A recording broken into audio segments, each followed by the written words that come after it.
What do you got? We got some couple secondhand things today. Most importantly, that is a JB4 for the Audi S3 and all the associated wires. So can you connect those today? I think we can. Let's get it in and have a look, see where it all goes. Pretty easy to install, only a few clips. Engine cover's already off. That's the JB4, that's the box, that's the computer. It all laid out here. This is the OBD port. Now we do have a right-hand drive car, so it's quite long. The US ones are going to be a bit shorter. And then we've got a few other plugs and sensors that plug in and just kind of piggyback on. And this is a line that goes to, we go tap that in. And one of the wiring harnesses. Nice and easy. So to get a bit of room, and make it nice and easy, we're working an electrical system. We're going to pull the battery. Okay, now we got to get this wire into the O2 sensor line, and it comes with a nice little splicing little thing. So we're going to pull that back a little bit, and it's this red wire here we're looking for. So pull it back. Little clip goes on underneath the wire. Pull it through, and then it just screws down. So it basically screws a little spike down into the wire to splice it in real handy. Get a little spike on there, and I'll screw that in.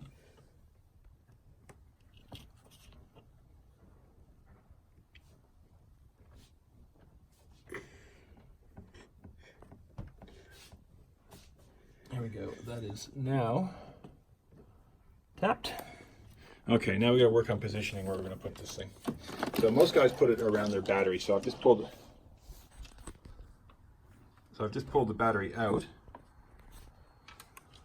and I think we're going to pop it in here. The guy I bought it from had it in the same kind of location, so we get under there. We can run a lot of the wiring underneath the airbox. It'd be nice and clean, nice and tidy, and see how it looks. So we're going to get this one in first, wire number 1, and that'll be able to go under there. So we're going to put it, we'll feed it up around the back of all these wires so that's nice and out of the way.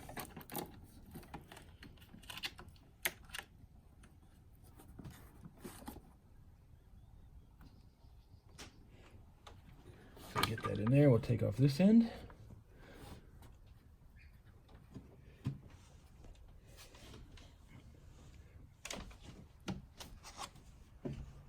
Goes over there, and then we put that back in and tighten that up.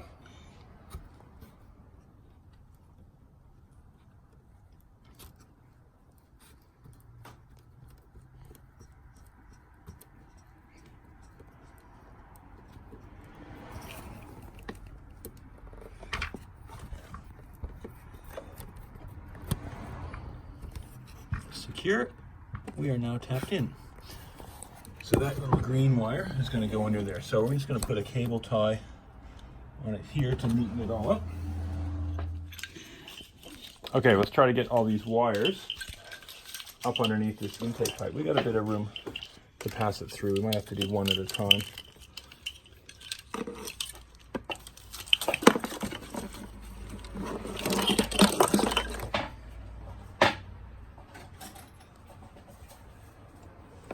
We're going to make it easier.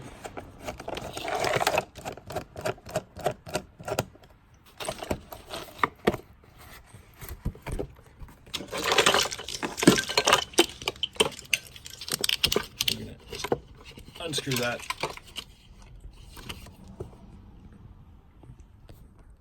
Maybe film what we're working on. Feed that underneath. Ah, there we go. Lots of room. Okay, while we're at it, let's just put this back.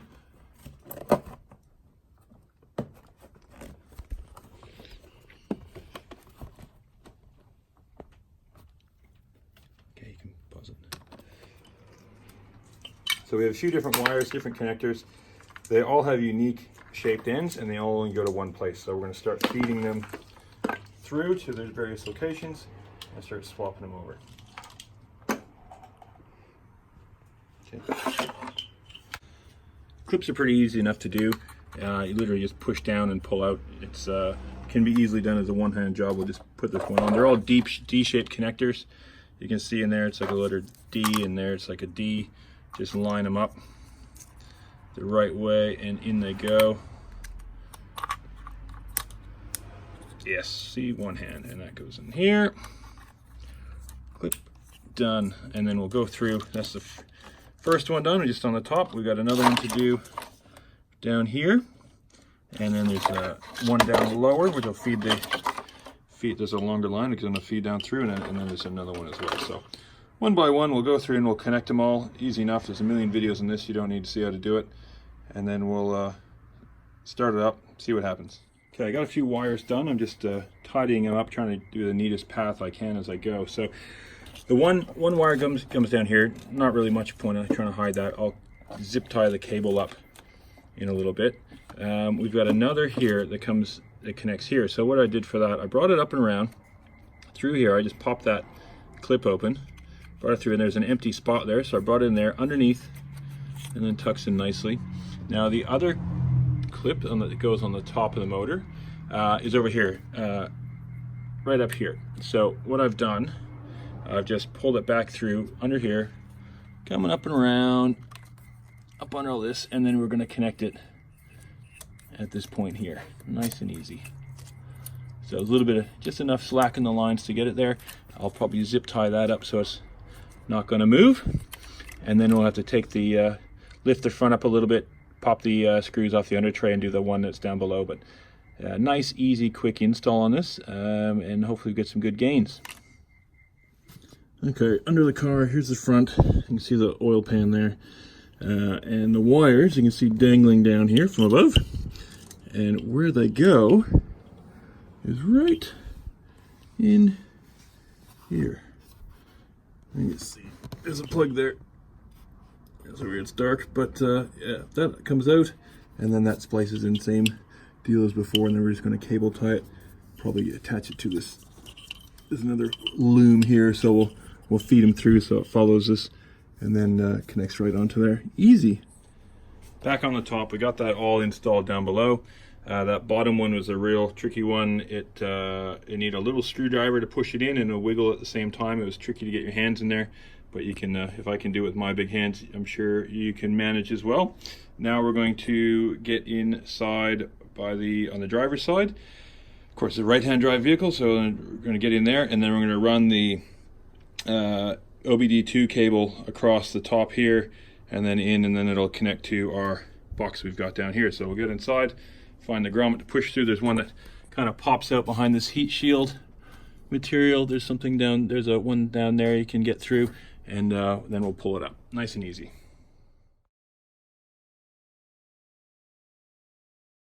Going through the firewall, steering wheel underneath. Now, oh, it's too dark to see. Up there, there's a little foam pad. That's the foam pad there. You pull it up, or you can take it out, and it goes that way actually. And there's a grommet there, and the grommet is like a teardrop shaped grommet. I just pulled it through, put a little cross in it with a razor blade, that's my box cutter, and then pushed it through.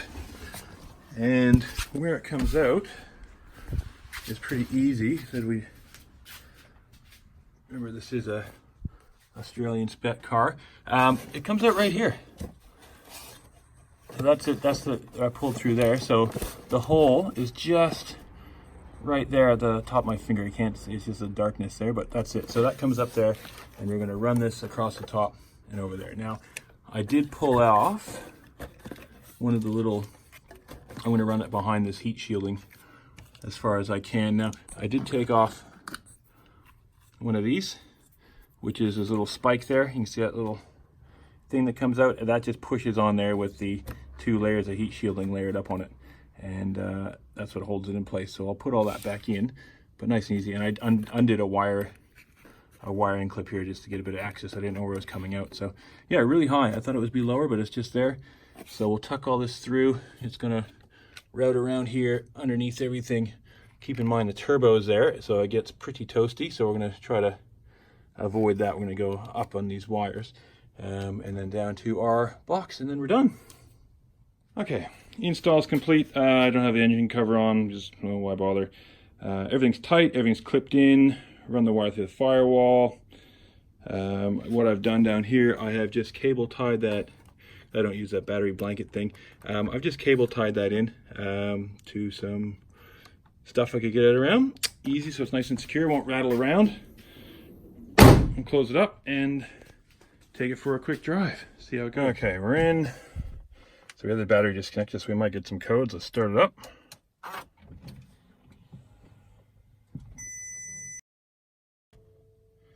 We got some ESC stuff coming. Hill hold unavailable. Suspension system fault. Yeah, it's supposed to run through things like that. There we go. The ECU knows there's something going on. Tire pressure, suspension, all sorts of stuff.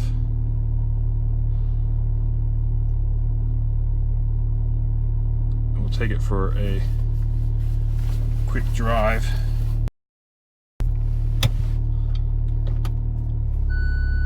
And see how we go.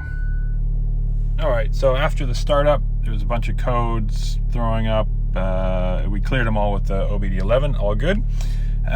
We did have a problem that when I drove it, it was hesitating, it was sputtering, it was popping and misfiring. Turns out it was the cable where it connects inside the box to the circuit board was loose, so I tightened them all up and good to go now. No problems whatsoever now, which is great. So we'll have a little drive around the neighborhood and see how it goes.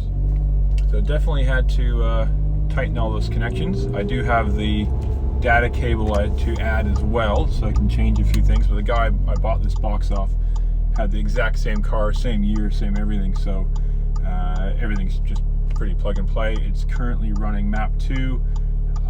We're not going to do any drag testing. I'll actually take it to the drags in a couple weeks and see how it goes up there, and we can even maybe even do a before and after, but there's no point, you know it's going to be faster, so I might as well just run it like this. So pretty handy around my neighborhood is a nice 80k road, so we'll just pull it out on here and see how it goes, and it's all warmed up.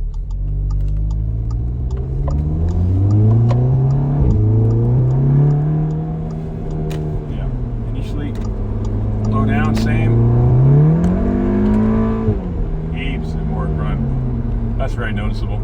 On this car, I have done the airbox mod. We've cut it up so we get the freer airflow. Snow guard's gone, and we've got the K&N air, just drop-in air filter. The factory one's not too bad. Flows pretty good air, but secondhand K&N one came up really cheap, so I grabbed it. And I've also got the CTS intake elbow on this car. And I just got a CTS turbo muffler delete sitting in the garage ready to go in, but no rush on that. It's not something you do for power, it's something that you just do for a little bit of noise. So you can hear, I'll just downshift a bit, there is a resonator delete on this car and the exhaust, but other than that, everything else is pretty stock. We've done the switch suspension, but you know, that's not going to have any noise.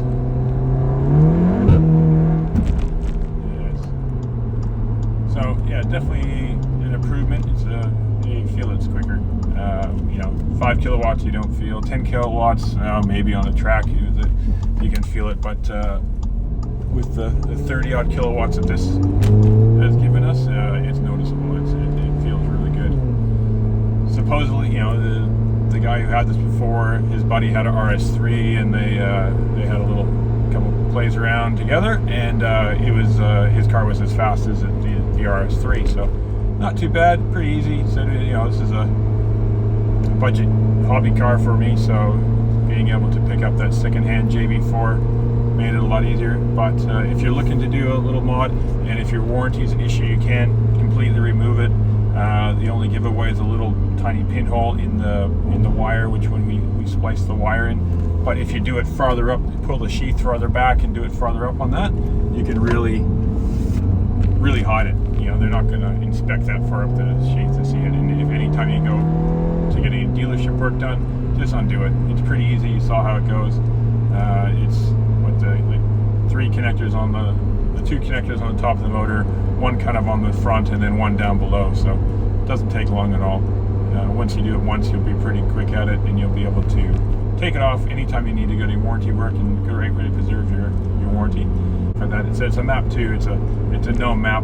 I'm not going to start mucking with it. I'll bring it to one of my tuners and do a custom tune if that was the case. But for now, yeah, all good, and very happy with the purchase, and I recommend it. So I said, no one's JB4 don't sponsor me. I bought this one secondhand, so it's pretty honest to God feeling here. Now, changing a few things, maybe adding a dump pipe later, scouring around for secondhand dump pipes. We might, I don't know, it's gonna be quick enough now. It was pretty quick as it was. At the wheels, these things stock are about 180 kilowatts. That was the same as my modified Evo Tommy Mäkinen, which was a quick car. And now this is gonna be a bit more. This is supposedly around the 210 mark at the wheels. So pretty good power for a little hatchback, little sleep.